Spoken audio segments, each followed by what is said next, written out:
بسم اللہ الرحمن الرحیم۔ حسبنا اللہ و نعم الوکیل پڑھنے سے کیا ملتا ہے؟ حسبنا اللہ و نعم الوکیل کے فضائل و برکات کیا کیا ہیں؟ حسبنا اللہ و نعم الوکیل کتنا پاورفل ذکر ہے۔ محترم ناظرین، اگر آپ کا مال کم ہو جائے، قرض بڑھ جائے، آمدنی کم ہو جائے، جب آپ کو کسی دشمن کا خوف ہونے لگے، کسی ظالم سے ڈر لگنے لگے، دل میں گھبراہٹ ہونے لگے، دل ڈوبا و باسا رہنے لگے، تو پکاریے حسبنا اللہ و نعم الوکیل۔ محترم ناظرین، اللہ پر بھروسہ کرنا، اس پر اعتماد رکھنا، اس کے وعدوں پر یقین رکھنا، اس کے ساتھ حسن ظن رکھنا، اس کے فیصلوں کو مان لینا، یہ یقین کرنا کہ وہ آسانی پیدا کرے گا، یہ چیز ایمان کے بڑے ثمرات اور مومنین کی بہتر صفات میں سے ہیں۔ جب بندہ اپنے ہر معاملے میں اپنے رب پر بھروسہ کرتا ہے تو اللہ کی مدد، حمایت اور تائید و نصرت کا مستحق بن جاتا ہے۔ اللہ بڑے فضل والا ہے۔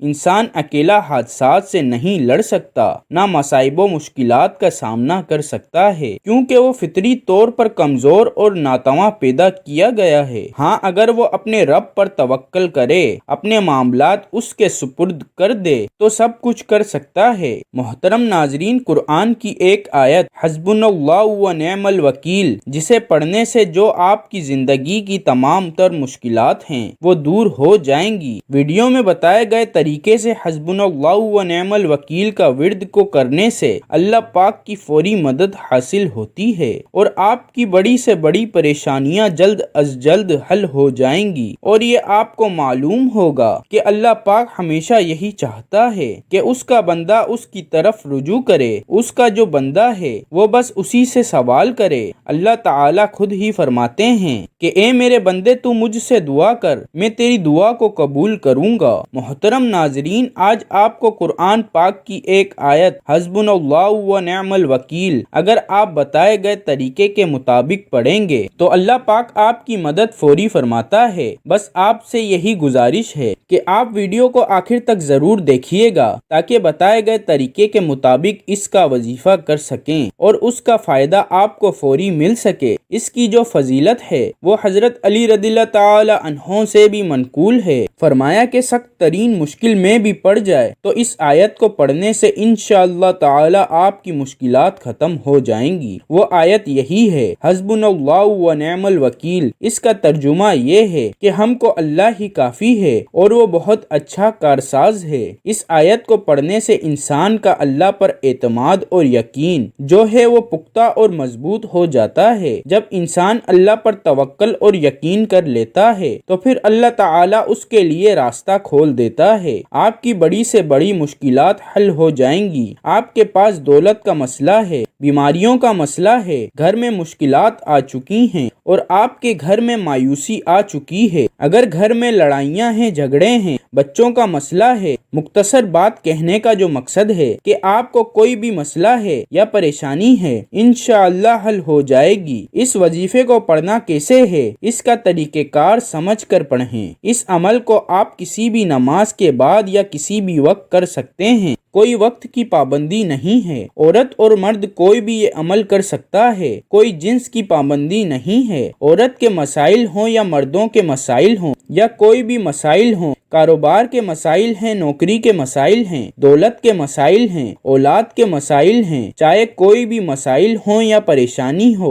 قرآن پاک کی اس آیت کی برکت سے انشاءاللہ تعالی آپ کے تمام مسائل اور پریشانیاں دور ہو جائیں گی۔ سب سے پہلے آپ نے درود ابراہیمی 1 مرتبہ پڑھنا ہے، پھر اس کے بعد استغفر اللہ کی ایک تسبیح یعنی 100 مرتبہ پڑھنا ہے۔ چاہے اس کو آپ تسبیح پر پڑھیں یا ہاتھوں پر پڑھیں، تعداد پوری ہونی چاہیے۔ انسان اگر اللہ کے قریب ہونا چاہتا ہے تو اسے چاہیے کہ وہ استغفار کی کثرت کرے۔ اللہ جل شانہ کو وہ لوگ زیادہ پسند ہیں جو اللہ سے اپنے گناہوں کی ہمیشہ معافی طلب کرتے رہتے ہیں اور استغفار کرتے رہتے ہیں۔ اللہ اللہ جل شانہ اپنے فرشتوں میں استغفار کرنے والوں کا ذکر فرماتے ہیں۔ کتنی مخلوق ہے، کتنی دنیا ہے، سب لوگ گناہ کرتے ہیں پھر اس میں دھنس جاتے ہیں۔ آج کل عموماً لوگ نماز کی طرف سے لاپرواہی برتتے ہیں اور گناہ کیے جاتے ہیں۔ جو لوگ گناہ کر کے اللہ جل شانہ سے معافی مانگتے ہیں اور استغفار کرتے ہیں تو اللہ جل شانہ ان سے خوش ہوتے ہیں اور ان کو خوب نوازتے ہیں، اور پھر وہ جو بھی مانگتے ہیں تو اللہ پاک ان کو نوازتے ہیں۔ استغفار کو آپ نے بہتر طریقے سے پڑھنا ہے اور دل میں آپ اپنے گناہوں پر ندام ہو اور شرمندہ ہوں اور آئندہ گناہوں سے بچنے کی کوشش اور ارادہ ہو۔ استغفار کے بعد آپ نے ایک تسبیح المالکو کی کرنی ہے، جس کا اصل مقصد ہے کہ اللہ تعالی ہی حقیقی بادشاہ ہے۔ انشاءاللہ اللہ جل شانہ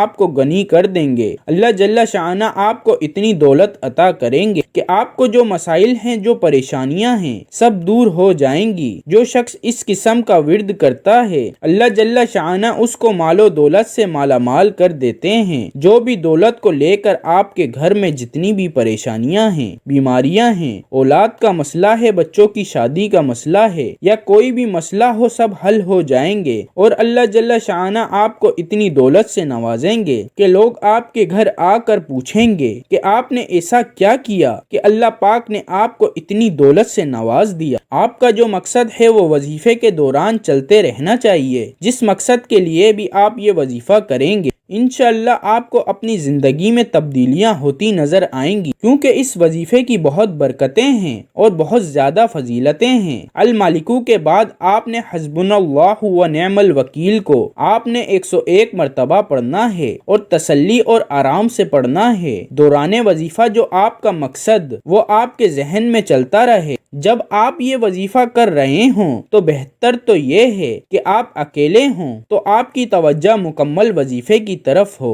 حسبنا اللہ و نعم الوکیل کو 101 مرتبہ پڑھنے میں زیادہ سے زیادہ آپ کے 10 سے 15 منٹ لگیں گے، مگر اس وظیفے کے اتنے کمالات اور فضائل ہیں کہ آپ اس کے فائدے دیکھ کر حیران رہ جائیں گے۔ اس وظیفے کے بعد انشاءاللہ تعالی آپ خود دیکھیں گے کہ آپ کی زندگی میں مثبت تبدیلی آنا شروع ہو جائے گی۔ جب آپ 101 مرتبہ حسبنا اللہ و نعم الوکیل کا ورد کر لیں گے تو پھر آپ نے آخر میں اللہ اکبر کہنا ہے، جس کا مطلب ہے کہ اللہ سب سے بڑا ہے۔ بے شک اللہ تعالی ہی ہے جو ہمیں نوازتا ہے، سب کو نوازتا ہے۔ اللہ پاک کی ذات ہی ہے جو ہماری مشکلات کو دور کرتی ہے۔ آپ نے اللہ تعالی کی بڑائی کو بیان کرنا ہے۔ ویسے تو ہمیں ہر وقت اللہ پاک کی بڑائی کو بیان کرتے رہنا چاہیے۔ ایک بار اللہ اکبر پڑھ کر پھر ہم نے ایک مرتبہ درود ابراہیمی پڑھنا ہے۔ اس کے بعد آپ نے دعا کرنی ہے اور آپ کی جو حاجتیں ہیں وہ بھی آپ نے اللہ تعالی سے مانگ لینی ہیں، یا جو مصیبتیں اور مشکلات ہیں ان سب کے لیے دعا مانگنی ہے۔ ہم نے اللہ سے مانگنا ہے اور کہنا ہے کہ اللہ تو ہی کارساز ہے، تو سب کو دیتا ہے، مجھے بھی عطا کر۔ اے اللہ مجھے اپنی رحمت کی آغوش میں لے لے۔ اللہ میں تیرا ہی بندہ ہوں، اللہ میری زندگی سے مشکلات دور کر دے۔ یا اللہ مجھے ایسا بنا دے کہ میں تیرے بندوں کی خدمت کروں، میں دوسروں کے کام آ سکوں۔ آمین یا رب العالمین۔